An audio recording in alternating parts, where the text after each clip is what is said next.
Bismillahi rahmani rahim. Alhamdulillahi rabbil alamin. Summa salatu wassalamu ala al-mab'usi rahmatan lil alamin. Muhammad ibn Abdullah wa ala alihi wa ashabi wa man tabi'ahum bi ihsanin ila yawmiddin. Amma ba'du. Assalamu alaikum wa rahmatullahi wa barakatuh. Aray ande kaden futtido hande ko le 22 mois de février 2025 ka julirde meden Masjid Ibadur Rahman do fi darsji meɗen wowɗi ɗin e kala yontere. Hande haray ɗen jangude hadise 44 e nder hadiseji temedereji ɗin. Oɗo kadi ko fillimo ko an abi hurairata, ittama e aba hurayra radiyallahu anhu, yurmede Allah woni e makko. Wiwɗen inde makko nden ko honno ko Abdurrahman bun Sakhru ad-Dawsi, ko non woni ko o wiyete. Haray abu hurayra on haray ko jammore, ko nelaɗo sallallahu alaihi wasallam woni ko jammunomo ɗum ɗo. Anna rasulallahi wo wonde man o nelaɗo Allah on, si inde nelaɗo wolama de ko sallallahu alaihi wasallama, ɓen ɓe jamɓe kisiye woni e muɗum qala ɓe maaki. Honɗum ɓe maaki, kala ko nelaɗo maaki haray ko e wattan hakkil ko yamirore ma haɗore. Si ɓe yamiri en haray ko nafoore ɓe wodani en ka aduna e ka lakara. Si ɓe haɗi en kadi haray ko nafoore woni ko wodani en ka aduna wo kala ka lakara. Ɓe yamirta en goɗɗum yen waɗu si wona ko naɓata en aljanna. Ɓe haɗata en goɗɗum kadi yen accu si wona sen acci ɗum ɗon en daɗa yiite yahen aljanna.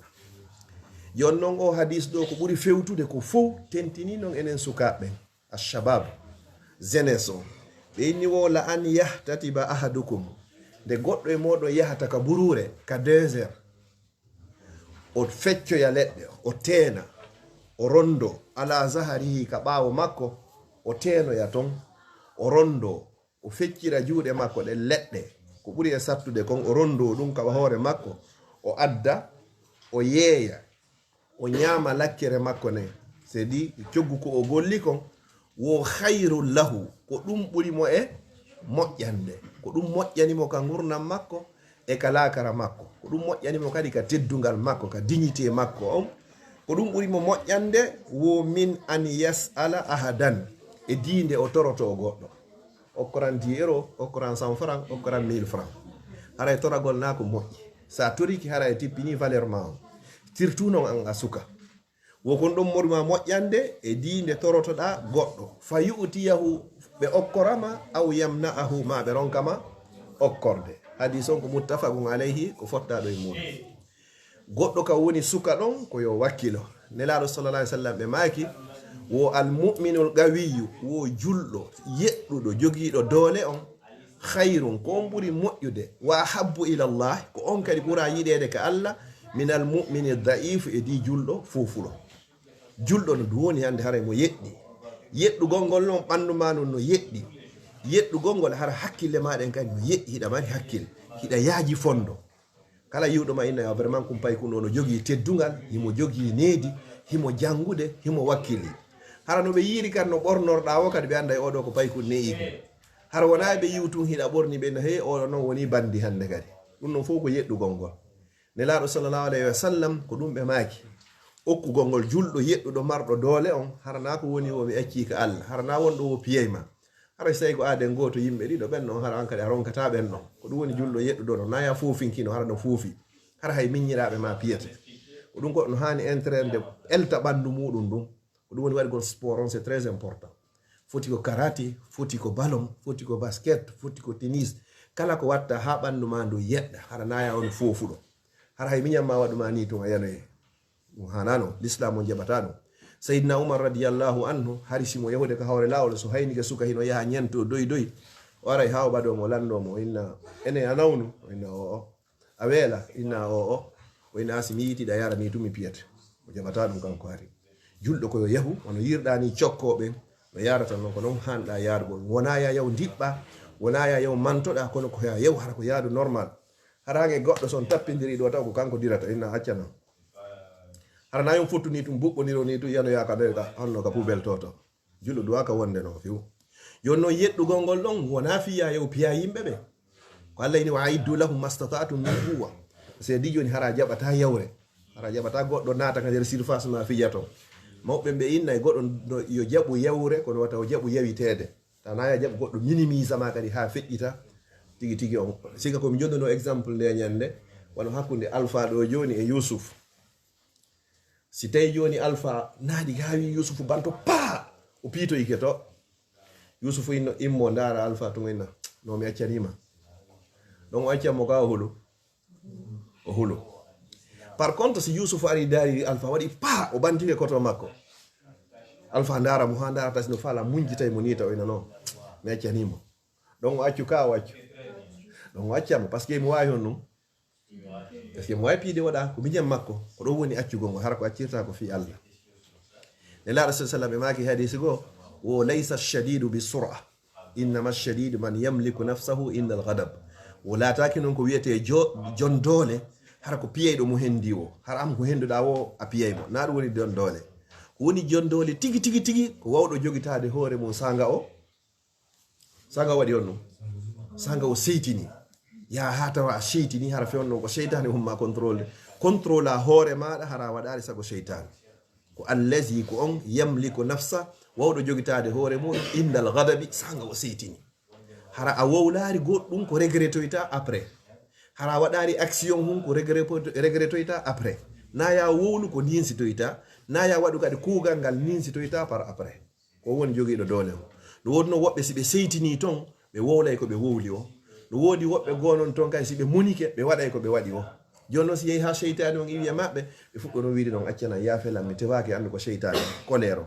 anna an woni jogiiɗo doole o joni noon so landama ko hombo woni marɗo doole kono wiyoto ko on wawɗo muññade haray mo wawi yottade ko hombo kadi ɓuuri jogade doole ɓen noon fof kadi ko kala o wawɗo jogitade hoore muɗum sanga o seytini e ɗo fof ala mo seytinta ka c'est naturel c'est normal Allah no waɗi goɗɗum e meɗen tata ko be seytina a seytinay few hay annabaɓe ɓe seytinayi kono hara sa seytini joni a wowlata n'importe quoi ko woni wo sa seytini kadi a watta kala ko falaɗa kadi par ce que goɗɗi a waɗay ton ha gayna après tum ninsitoya regretta joni noon ko ya contrôle hoorema hara waɗari sifa ɗin action ji ɗon ɗo woni goo ɗiɗa ɓuri ɗum kadi julɗo onon ko waɗɗi on fewɗo sukaɓe ngo wakkilo janggo na yo wonu fardowi molnangi e hoore nene mom ma babe mom koyon wakkilo jangon ha hewto niveau ji goo hara so gayni kadi on heɓay poste ji golle yeɗɗuɗe kadi hara ko onon tambitoto famille on hande kadi ko ɗum ɗo woni wakkilagol ngol na pay koye landoto koye ɗo miɗo mari aide CPAS maɗum miɗo mari ɗo joni allocation familial ko min hettatadi ça c'est n'importe quoi ça ko ya janggu haraɗa visa nde mari vision bon simi gayni janggude mi jangga fi tel poste hara simi gayno joni le minimum mi tuusay ɗo dalle 5 000 6 000 7 000 euros par mois hara simi waɗi ɗum ɗo min e nene baba hande kadi onon fawte o yanguike trop fi amen joni min faala onon kadi yo fawto seeɗa minen kadi min ƴetta relais o hara naaray ɗo ɓiƴugol nene mum ɓiƴa babe mum ñande be ñande hara mara vision goɗɗo ko ɗum woni jogiiɗo doole o hara ko a ittay ɗo mone ittugol ngol mone noon na yawgol piya yimɓe ɓen ko aynugol min kadi mi janggay hande kadi hara baba dawata golloygol mi janggay hara nene dawata golloygol mi janggay tawa o misére komi tawi ɓe muɗum ɗo min kadi mi ittanayɓe ɗum ɗo mi fittanayɓe gondi ɗum woni ampular mi fittanayɓe gondi ɓe soñjike fi am fi yomi janggu ila mi woni bobo ha mi hewti ɗo min kadi inchallahu mi wakkiloto mi jangga mi heɓa golle yeɗɗuɗe mi golla hara kala ko ɓe landilam mi jonnayɓe ko woni jogiiɗo doole on ko ɗum nela islam maki wo hay so tawi noon ko ya yahu ka burure soppoya to leɗɗe adda yeeya ñammina ɗum hoore ma e ɓeygurema ko ɗum ɓurma moƴƴande e di a torade yimɓe ɓen ɓe maki hadis goo wo al yadul uliya jungo wongo dow ngon hayru ngon ɓuuri moƴƴude ɓe nani yadi sufla e di jungo wongo ley ngo neɗɗo okkay ɗo on kon ɗon ɓuuri moƴƴude ka Allah e di neɗɗo hendotoɗon okketeɗon ayi joni noon an ko ya eto wona hon ɗum jonnowo on okkowo on wona yewaɗu hoorema hara ko a woni okketeɗo hara an ko woni ñande ɓe ko albarka tum an kadi ñande goo ko ya abseti goɗɗo innama albarka hara ko an jonnimo o innama albarka hara wona ñande ɓe an ko yimɓeɓe jonni tun inna albarka o fami onon noon o hadis ɗo no concerne o moƴƴa hay si tawi kam meɗen no woni kamen ko ɓeyta wali yagal woni koni wali yagal ko mandi on mo ko yawgol honno yawgol ronnano yimɓe ɓen dolle ɗen ka marché ji yaha par exemple immanaɗo joni yaha riide vraiment kala soduɗo ɗo joni hara mo faala ittude riide baraban naɓa place lits ma ɗum naɓa rogi ma naɓa gardi nord ara ɗon joni ƴetta dongal ngal rondoɗa ga hoore ma naɓa yoɓama 5 euro ma 10 euro hayso ko waɗugol ɗum noon ko ɗum ɗon ɓuuri moƴƴude e dihon ɗum a toragol yimɓe ɓe toragol yimɓe ittay dignité teddugal ngal e maɗa neɗɗo torotoɗo kadi haray o mara iman par ce que haray a jasini hoorema toragol no satti moƴƴa moƴƴa no joni noon hayso ko ɗen golle ɗo watta ɓay ko golle daguiɗe yaw waɗa ɗen ɗon kono wata toro yimɓe ɓe joni noon a yeyi ɗo zeniɗo ɗum darino haray hunde nawna hay hunde no darina fi sabilillah donnez-moi 1 euro donnez-moi 5 euro ça c'est n'importe quoi ɗum ɗo haka waɗede joni noon ko honɗum evintinta fi wota woɗo e sifa ɗum noon ko son wakkilike on ko ɓe janggo kala faalaɗo aduna harɗa faala heɓde meilleure vie ko honɗum watta ko ya janggo siko lakara kadi falɗa ko honɗum watta ko ya janggo siɗa faala aduna o lakara o ko honɗum watta ko ya janggo ko honɗum waɗi si portoɓe no avance hande ko honɗum ɓe janggo dare joni kam jooɗi ɗo joni wadde ɗo layfu ɗo no andi combien de personnes woni daroɗen ɗo ni ha wonɓe Australie fewn ɗo fof no sifude en ɗo joni ko honɗum waɗi ɗum ɗo ko gandal ngal waɗi ɗum ɗo onon gay c'est possible wawo hewtugol ɗo surtout onon heɓaɓe Europe ɗo jandi Europe ɗo wawi jangude ɗo ha ñande wara ko goɗɗo mo woni ministre ɗe ɗo ministre ka gouvernement ɗo par ce que on fof moɗon ko kaydiji leydi ni joguɗo fiya hewtu toon ko ɓe wakkiloɗa jangga enen ɗon sikka Amérique koɓe lamminani Obama ko ɓay himo laɓa ko fiyonno himo jangi il est capable himo gayna imaginez ɓalejo yo laamu États-Unis d'Amérique Maison Blanche mandat jelu kadi 2 mandats 8 ans à la Maison Blanche ɓalejo d'origine africaine ga kadi na fiyimo laɓa na fiya hunde par ce que o jangi ɓe tawi ko capable engrais c'est possible hewtaɗo no wawi wonde ñande gara ko woni premier ministre Belgium pourquoi pas koye wakkilo jangga miracle wo ala e ɗum ɗo kono joɗagol fof ɗanagol tun e ñamugol tun ñande ɓe ñande nene inna waɗu a waɗata baba inne ya accu accata jamais a hewtoyta ka falla ɗo siɗa fala no réussi sude e nder vima on fop la première des choses ko watta a teddina e paramɓe maɓe kala ko ƴettoyɗa hande kadi hara en hoyamma no weeli fi wona e facile kono so tawi a inni a jangga a réussi sa dans ta vie mawɓe maɓe no seytinama c'est impossible a ettoto ha força ha mais ça ne marchera pas ko kamɓe taw hara joni ɓernde maɓɓe nden no welti hara ɓe du'anadema yo Allah waɗ barke o boba yo Allah waɗ barke o mais si tawi noon bimbi hiɗa moniniɓe ha yoni kikiɗe hiɗa moniniɓe ha yoni ɓe duwantoma sa wattanade hakkille ko ɓe huuɗi hande kadi fi kala huɗatake ɗum ko entre parenthèse parent jo ko seytini ko ɓiɗɗo makko on waɗi mon o duwaka mo honɗum huɗugol o duwaka mo huɗude ko honɗum o torantom ko yo Allah fewnugo par ce que so fewino joni wattano bêtise ji ko woni e wadde ko quel que soit no ardi ko waɗuɗo wu onon ɓiɓɓe ɓe min duwaka on huɗugol si min seytini ha komin Allah mi torikema changeam o ɓiɗɗo an ɗo o jikku makko ɗo changeam o comportement makko ɗo Allah mi torikema fewnanan o Allah maslihi li fi zurriyati Allah fewnanan ɓiɓɓe am ɓe ko on duwa goɗɗo hani ɗumannade on fami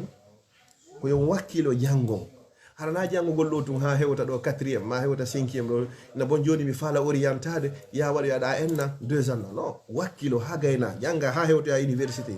yalta no woni poste ji gon ton ɗo sa gaynaɗi université a wata ɗi honno postile de fiya henno ɗi few no moƴƴi noon kadi sa waɗi métier c'est pas grave no moƴƴi kono ko ɓuuri moƴƴiɗi ko a janggu ha tawata tigui on hande hara kala ka décision ji ɗin ƴettete toon fop hara an kadi hiɗa tawa ɗon sikka pourquoi pas ñande go no wawi arde ɗo joni hara ka parlement belge ɗo hara ko julɗo woni honno président parlement o wawi changé na bo joni ka l'école ji joni kala faalaɗo o taaray mono faala yo taar mono faala yo acci ɗum ko liberté da no wawi wonde ko woɓɓe jooɗi toon jangguɓe ha hewtoye ɗin poste ji tawata joni kamɓe ɗum ɗon welataɓe ɓe décidi ɗon par ce que hay nokku ala koɓe haldi ɓe fotti ɗon yoɓe interdise no wawi yahoyde ha ñande goɗo kadi woɓɓe go kadi yiɗuɓe on kilte ɗon tun hara ko kamɓe wonoy toon ɓeyna ha vraiment en acciti faalaɗo o yo tiggo faalaɗo o yo accu ɗon comme wano wonire États-Unis a faala tiggo ɗo ta faala accu ɗon Angleterre gal la même chose o yi ko enen ɗo tun satti ko honɗum waɗi ɗum ko ɓayo noon o wakkilaki taw jangguɗon ha hewtoy ɗon dow ton so hewtoy joni dow ton hande kay tawi ka décision ji ɗin ƴettete ɗon fop onon kadi iɗon tawa ton hara voix mon on ça compte beaucoup o yeeyi piiji ɗin fof changé dare ɗo joni par exemple joni jonno exemple yo wona États-Unis avant oya arde ɗo honno Donald Trump hari homosexualité no légalisa ɓayo ari gonno oyni oyni o itti o interdisi kalne mo nangi hande kadi o sofinaymo lanni kanga so iwo ido jon ko wadi so wawi interdisude son famille ay o jangi ha o hewtoyi ka décision ji di jettete to yande ko mi wayde do joni ko moni ministre de la santé on do ko Fatou Bari Fatou mi do ande mo o do jangayno ena bon à partir de do hande kadi kala debbo sage femme jo wada iti garane ine ministre jo keso yari do ko do wata yeddude ko an jogi dernier mot on hande kadi yande ko bena ko moni ministre de l'intérieur do jonna do kaydi jidel fo ine ko misbah bon joni kala do dossier ji mo men traité mo hendige kaydi c'est possible c'est dit sariyaji din do luwaji din do joni na luwa Qur'an no ko luwa de yimbe ko be wahi be wadde ko be faala ko kono kon wadi sibe wadde ko be faala ko parce que be wakkili ke be jangi ha be hewto yi dow ton hande kadi o kambe jogi pouvoir il fait ce qu'il veut on famille non ko yon wakkilo jango na yogol ha lawol tun traina fiya hebi échec goto duma nike no ko ya force ina bon bay mi rati do warata mi ratata hande kadi mi wakkilo to wada effort mam hara na ya habbodo tun joni bon mi jomba joni ma mi jombete joni bay mi hebi do joni duma hunko do non ko ya yawdu hara hakki dam jogi vision janu du to miiji to da fi mudu ina bon dara communauté yang on do mi do lidde fi wallitagol mo moƴƴa ya ha ina no na communauté yang on tum Belgique dum do fala wonde joni har ko niveau international atna Allah fu harami walla yimbe ambe no fejja do ina no na yimbe amen tumi wala tam ya kala ka juldo woni mi etoto hara joni hala an kanka wawa hewtoyde modo mi wawa intervenir ko dum jogotoda den vision ji ko dum no conseil en do joni andi dum no fu wata no wadde stay neddo wadi hoore mun torotodo a wadi hoore ma mo a janga hay hunde surtout do c'est très important do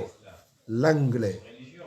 anglais on ko be jangon dum wawon dum maîtrise on dum wana français on wawi do dum non fondo kala ka yarda adna monde anti on fo sa woli anglais a hebay goddo répondre do